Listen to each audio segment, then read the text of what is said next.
कक्षा 10 का पाठ टोपी शुक्ला, इसे हम पढ़ने जा रहे हैं आज। और इस पाठ में मुख्य रूप से टोपी और इफ़न के बारे में बताया गया है। पाठ का नाम टोपी शुक्ला है, पर इस पाठ में इफ़न जो उसका घनिष्ठ मित्र है, उसके बारे में भी हमें पढ़ना होगा। टोपी और इफ़न के बारे में यहाँ से शुरू करते हैं कि वे दोनों बहुत ही अच्छे मित्र थे। टोपी हिंदू परिवार से है और इफ़न मुस्लिम परिवार से था। दोनों अलग-अलग धर्म के थे, पर फिर भी दोनों को इस बात से कोई फ़र्क नहीं पड़ता था। कई बार तो टोपी ने अपने घर पर इस बात को लेकर मार भी खाई थी, पर उसने कभी भी टोपी से अपनी दोस्ती खत्म कर देने की बात, उसके घर ना जाने की बात को स्वीकार नहीं किया। टोपी का एकमात्र ही दोस्त था इफ़न, और वह केवल उसी से बात करता था, उसी के साथ समय व्यतीत करता था। इसी से आगे चलते हुए टोपी की कहानी में थोड़ी-सी जानकारी हमें इफ़्फ़न की भी लेनी पड़ती है। इफ़्फ़न की दादी की महत्वपूर्ण जानकारी प्राप्त करनी पड़ती है, क्योंकि टोपी इफ़्फ़न की दादी को बहुत स्नेह करता था। इफ़्फ़न की दादी का जन्म एक ज़मींदार के घर में हुआ था, परंतु इफ़्फ़न की दादी की शादी अ, एक लखनऊ में हुई। उनका परिवार एक मौलवी परिवार था। इफ़्फ़न की दादी के पति मौलवी थे। और दादी को ये बात अच्छी नहीं लगती थी कि उनके पति हर वक़्त ही मौलवी बने रहते हैं। दादी ने अपने बेटे की शादी में बिल्कुल भी नाच-गाना नहीं किया। वो चाहती थी कि अपने बेटे की शादी में वे खूब नाचें-गाएँ, परंतु एक मौलवी के घर में ऐसे नाच-गाना हो पाना संभव नहीं था। अंततः दादी अपना मन मारकर ही रह गईं।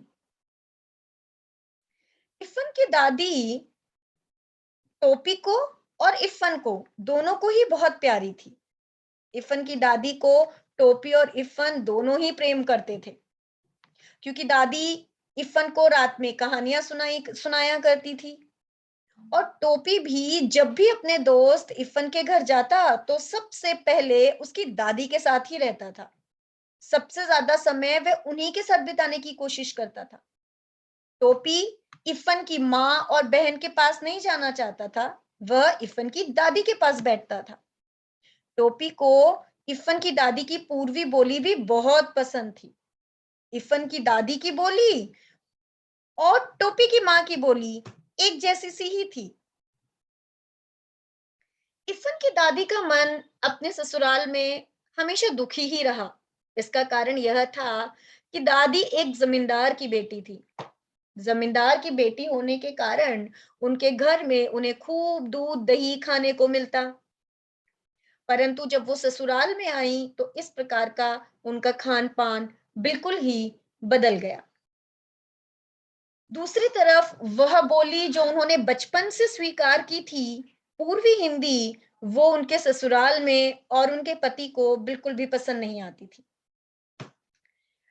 दादी के घर बेटे की शादी में तो वे उत्सव नहीं मना पाई थी, परंतु जब उनके पोते का जन्म हुआ, अर्थात जब इफ़्फ़न का जन्म हुआ, तो उन्होंने अपने मन की इच्छा को पूरा किया। उन्होंने घर में खूब गाना-बजाना किया, क्योंकि तब इफ़्फ़न के दादाजी की मृत्यु हो चुकी थी। यहाँ से आगे बढ़ते हुए हम थोड़ा-सा टोपी की कहानी में प्रवेश करते हैं और लेखक बताते हैं आगे कि टोपी की दशा भी कुछ खास ठीक नहीं थी। टोपी क्योंकि इफ़्फ़न से संपर्क रखता था, तो उसने अम्मी, बाज़ी, अब्बू जैसे शब्दों को धीरे-धीरे ग्रहण कर लिया था, जो कि सामान्यतः होता है। एक दिन घर पर खाना खाते समय टोपी के मुँह से अम्मी शब्द निकल गया, और उसके बाद तो टोपी की बहुत ही दुर्दशा हुई। टोपी की दादी उससे बहुत गुस्सा हुई। सबको ऐसा लगा जैसे परिवार के संस्कृति की दीवारें ही हिलने लगी हो। उसकी माँ ने उसे बहुत डाँटा। टोपी की दादी टोपी को बिल्कुल पसंद नहीं थी। वो अपनी दादी से नफ़रत करता था, क्योंकि वे हमेशा उसमें कमियाँ ही देखती, उसे डाँटती रहती थी।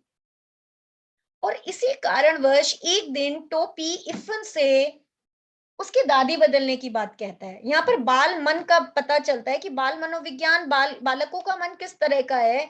टोपी अपने मित्र इफ़्फ़न से कह देता है कि क्या ऐसा नहीं हो सकता है कि हम दोनों अपनी दादी बदल लें, तुम्हारी दादी मेरे घर आ जाए और मेरी दादी तुम्हारे घर चली जाए। परंतु इफ़न भी इस बात के लिए स्वीकार नहीं करता, इस बात को स्वीकार नहीं करता है, क्योंकि उसे भी अपनी दादी बहुत प्रिय है। टोपी के जीवन में एक बहुत बड़ा बदलाव तब आता है जब 1945 के उस दिन अ, एक तो इफ़न के पिताजी का तबादला होता है और उससे पहले इफ़न की दादी की मृत्यु हो चुकी होती है। जब टोपी और इफ़न दादी बदलने की बात कर ही रहे होते हैं, तभी इफ़न का नौकर आकर इफ़न को ये जानकारी देता है कि दादी की मृत्यु हो गई। दोनों बहुत ही दुखी होते हैं। टोपी के लिए तो जैसे वहीं सब कुछ समाप्त हो गया था, क्योंकि वह अपने घर से भी के परिवार के लोगों से भी ज़्यादा इफ़न की दादी को स्नेह करता था। और जब इफ़न की दादी की ही मृत्यु हो गई, तो टोपी को इफ़न का घर भी सूना-सूना लगने लगा और उस पर एक और समस्या यह आई कि इफ़न के पिताजी का तबादला हो गया और वे सब वहाँ से चले गए। अब टोपी बिल्कुल अकेला रह जाता है, घर पर उसे समझने वाला कोई है नहीं, इफ़न की दादी भी चली गईं, उनकी मृत्यु हो गई और इफ़न भी अब वहाँ से चला गया है। हालाँकि कुछ समय के बाद जहाँ इफ़न का परिवार रहता था, वहाँ एक नए कलेक्टर का परिवार आकर रहने लग जाता है। उस नए कलेक्टर के भी 3 लड़के थे, परंतु तीनों के साथ ही टोपी की दोस्ती नहीं हो पाई, क्योंकि उन कलेक्टर के तीनों ही बेटों को इस बात का एहसास था कि वे कलेक्टर के बेटे हैं और अंततः उन तीनों में से कोई भी टोपी का मित्र नहीं बन पाता। टोपी का जीवन और भी मुसीबतों से घिर आता है, क्योंकि अब टोपी बिल्कुल अकेला है। उसका परीक्षा का परिणाम अच्छा नहीं आता, वह फेल हो जाता है, उसकी कक्षा में स्थिति हास्यास्पद हो जाती है और इतना अकेलापन उसको महसूस होता है कि वो पढ़ नहीं पाता और पढ़ने की कोशिश भी करता है, तो कभी घर में चुनाव का माहौल हो जाता है, तो कभी उसकी तबीयत बिगड़ जाती है, उसके घर में उस परिस्थितियाँ इस अनुकूल ही नहीं होती कि वो पढ़ पाए। वो जब भी पढ़ने बैठता है, कोई ना कोई घर के व्यक्ति को कोई ना कोई ऐसा काम आ जाता है कि जो सिर्फ टोपी से ही करवाना है। इस स्थिति में वो बच्चा अपना ध्यान पढ़ाई में नहीं लगा पाता और फेल हो जाता है। कक्षा में भी एक तरफ घर का माहौल ऐसा नहीं है जो लोग उसको समझ पाएँ, उसके उसका अब कोई मित्र भी नहीं है और विद्यालय में भी सब उसका मज़ाक उड़ाते हैं। जो बच्चे पिछली कक्षा से अब उसकी कक्षा में उसके बराबर पढ़ रहे हैं, वे उससे दुर्व्यवहार करने लगते हैं, वो उससे मित्रता नहीं करना चाहते और अध्यापक भी उसकी ओर ध्यान देना बंद कर देते हैं। धीरे-धीरे अध्यापक भी उन्हें यह कहने लगते हैं कि हम तो तुमसे अगले साल प्रश्न कर लेंगे, तुम्हें तो अगले साल भी इसी कक्षा में रहना है और ऐसे वक्तव्यों के माध्यम से, ऐसे कथनों के कारणवश टोपी भावनात्मक रूप से और भी कमज़ोर होने लग जाता है। और इन सब बातों से अंततः टोपी निर्णय ले लेता है कि अब चाहे जो भी हो, इस बार वो 9वीं कक्षा में पास होकर ही रहेगा और इसी कारण वह ये दृढ़ निश्चय करता है और अपनी पूरी मेहनत लगाता है। वो कहता है कि इस बार चाहे मुझे टाइफाइड हो जाए या कुछ भी हो जाए, इस बार तो मैं पास होकर ही रहूँगा। 2 साल 9वीं कक्षा में फेल हो जाने के बाद जब वो तीसरी बार पास भी हो जाता है, तो भी उसके इस पास हो जाने की अहमियत किसी को नहीं होती। लेखक बताते हैं कि टोपी शुक्ला की स्थिति कुछ ऐसी है कि घर में जो प्रेम उसे माता-पिता से या दादी से मिलना चाहिए, वो उसे नहीं मिल पाता।